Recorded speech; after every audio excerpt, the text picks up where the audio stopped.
Good morning, ladies and gentlemen.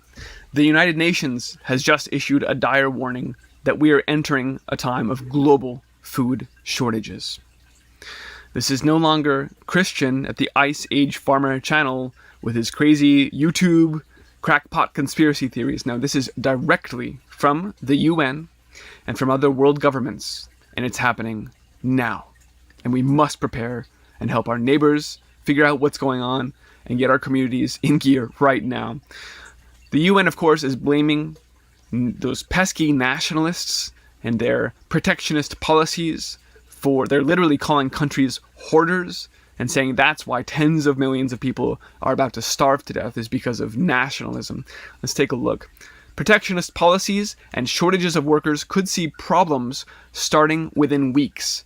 Not the months or years ahead, within days or weeks is when problems are going to start, according to all of these talking points that have been disseminated through different media outlets across the world. And you can tell it's an agenda that's being pushed out. They have green-lighted this agenda. It's moving forward now. They've been talking about it for years, but here we are now. The Fabian socialists are finally striking. They've been waiting, and they think this is the time.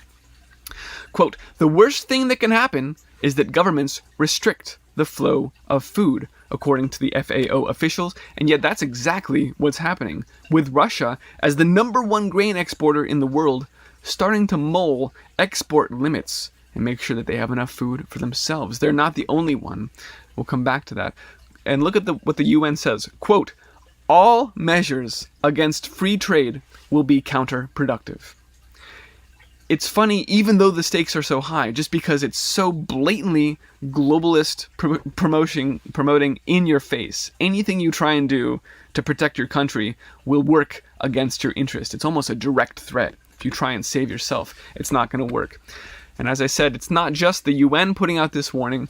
Here from the UK, in The Guardian, fruit and vegetables will run out unless Britain charters planes to fly in 90,000 workers from Eastern Europe. And here's the 90,000 number right there. From Bloomberg, the workers who supply the world's food are starting to get sick, and we're starting to worry about production disruptions. Reading down here, we see that Sanderson was having to shut down because of a virus-positive test case. Smithfield doing the same. These are the biggest producers of protein in the United States. On Friday, beef producers in Canada and Argentina were shutting their doors after more virus cases showed up. In all likelihood, the number of cases will keep going up because they're testing for any coronavirus. It's a totally different issue. At meat plants, farms, warehouses, and packaging factories across the world. In other words, this hoax is being used to shut down food production and continue the war on food, right? The food wars. That's what's going on here, and that's what they are. Green lighting, full stop, and we're going to starve people out so that we can take total control. This is where we are now, ladies and gentlemen. Here's a bit from Yahoo News, from Reuters, how the coronavirus crisis is affecting food supply. Are we facing food shortages? And it tells you straight to your face, shoppers are going to have to get used to less selection and to using more local food. Well, that part would be great. That's what we've been encouraging anyway.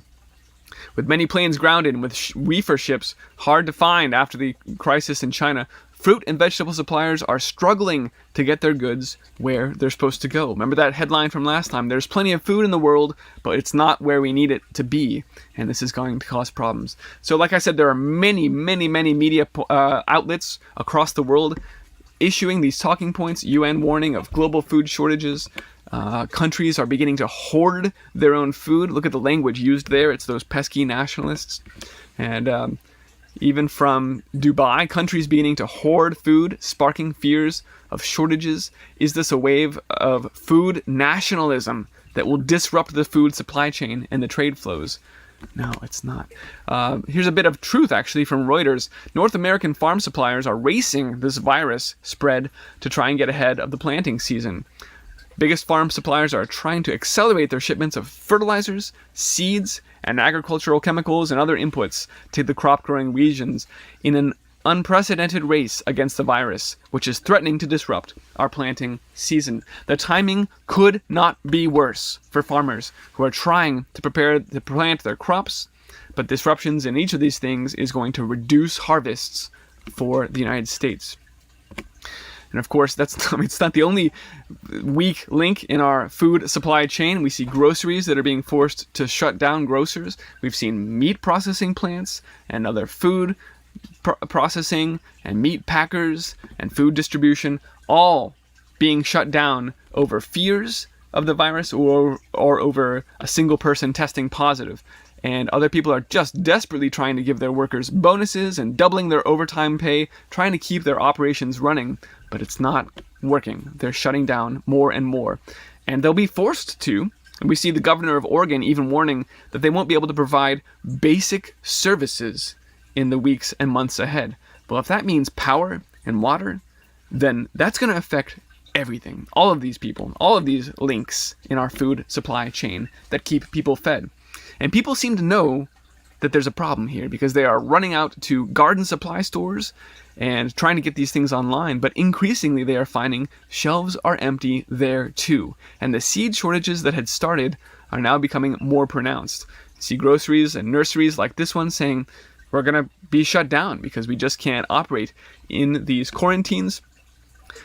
Plenty of reports from people who are trying to, as the country falls deeper into this situation, I wanted to plant a garden, but all my local places to buy plants and seeds are shut down. Even online, I can't find anything. Everyone's sold out. So as people are trying to adjust to this new reality, it may be too late. We may have been denied the soft landing that we've been hoping for. And this would be the Zen slap that Anita Bailey often talks about. Prices of food are already skyrocketing, up to 30% for milk, 44% for eggs. This is in the UK, but the situation is similar across the world. Food prices are just jacking up really quickly, and it's not looking good for this season ever. We've been getting tons of reports that there's still flooding and that the ground is way too saturated to do planting in the US right now. Like this person saying the flood from 19 is continuing into flood 20. And no plant 2020 is where we are right now. So is it any wonder then that countries are starting to say, yikes, maybe we're going to hold on to our corn because the rest of the world is looking pretty bad right now and we need to be able to feed ourselves going forward? No, it's not a surprise at all. That Russia was considering their export bans, that other countries are enacting protectionist trade measures. I just don't agree with that language. I think this is common sense. If you see the food shortages, and if the UN starts warning of looming global food supply issues, then of course you stop exporting the food you have, unless you're completely cucked as a country.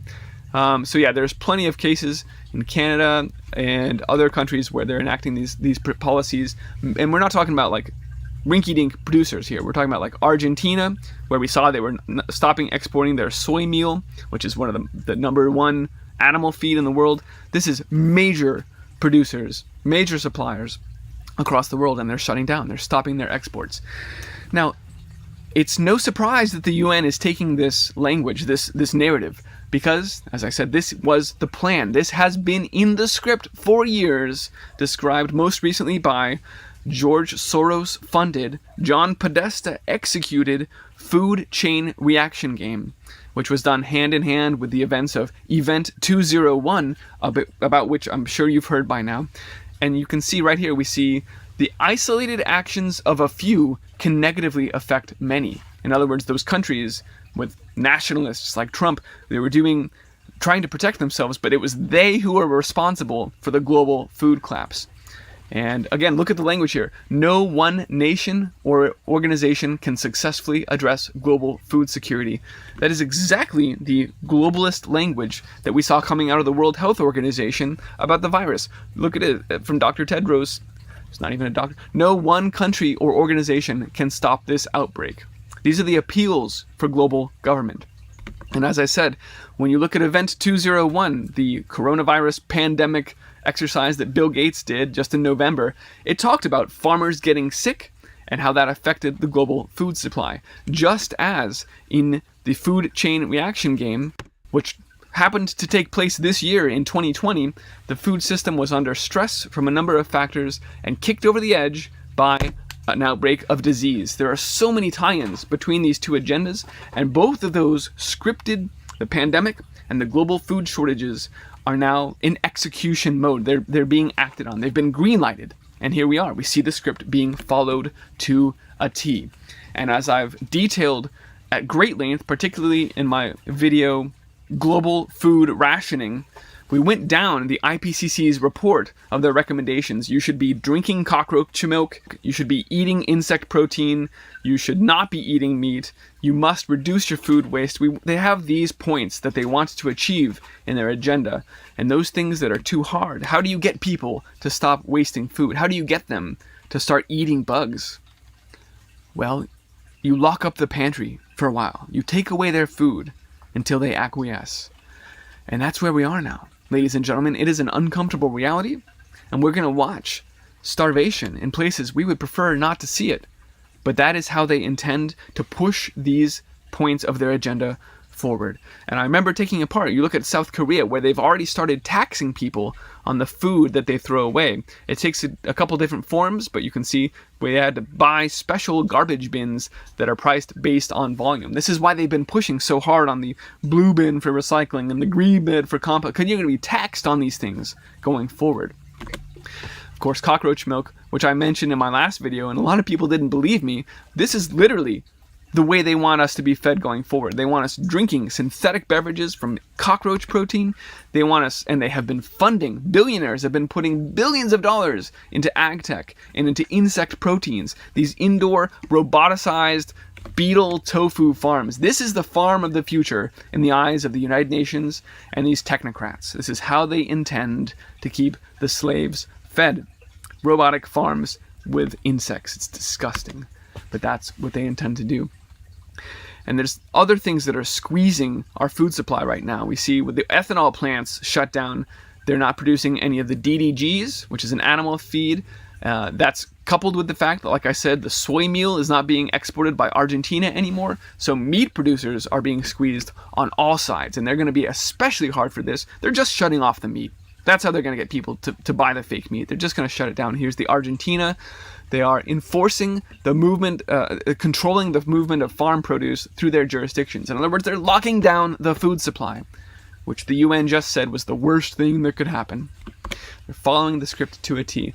And as I said, this is one of the meat packers, Jim Smith 87, who's saying, with the soybean meal prices rising, with the DDGs not coming out of the ethanol plants anymore, we have nothing to feed our pigs right now. And with the futures getting slaughtered too, they're just being squeezed as hard as they can. There's no real price discovery going on.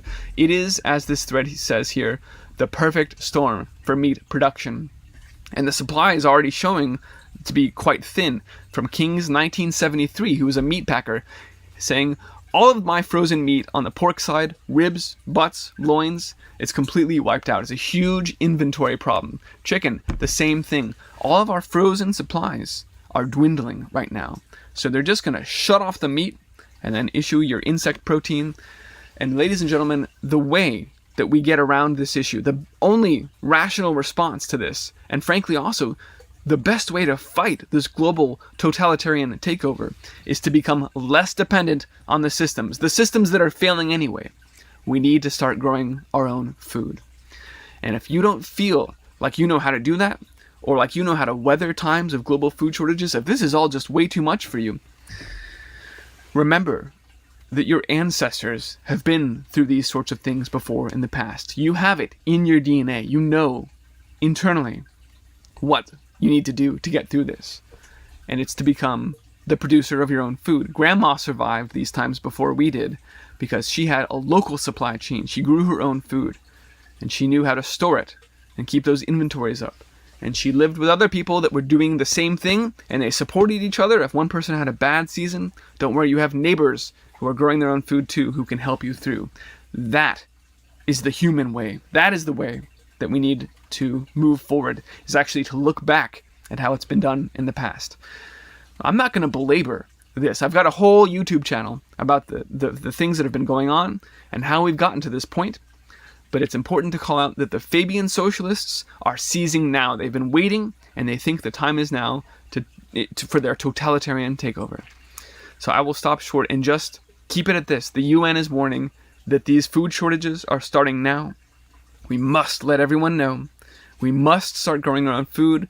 I hope you've been saving your seeds already, because, as I said, it's getting more and more difficult to find them. There are still seed suppliers online where you can still get them. You can still plant your spring garden right now and eke out plenty of calories right now that will help bridge the gap between where we need to be and these supply shortages that are coming right now.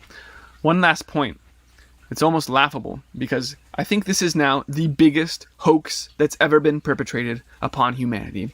It's right up there with the climate hoax. And indeed, they're together. They are one in the same agenda because they're being perpetrated by the same people who want total control. And indeed, as global temperatures have begun falling off a cliff right now, it's pretty stunning to see that they're actually blaming global cooling on the virus as well, and on the fact that CO2 is dropping off. We see scripts here saying a minor global cooling is possible due to the drop in CO2 since we shut off our industry. So that's actually, they're going to use that as a cover story for the global cooling that we're already enjoying as well. And it's just amazing to see how this is carte blanche for them to say and do anything they want on their march towards global totalitarian government. Please find my work directly on iceagefarmer.com and support this broadcast, patreon.com/iceagefarmer. I appreciate your help getting the word out there. But like I said, it's no longer Christian talking about these things. Now the warnings are coming directly from the UN. And so it's here. It's go time, ladies and gentlemen. Thanks for watching. Spread the word.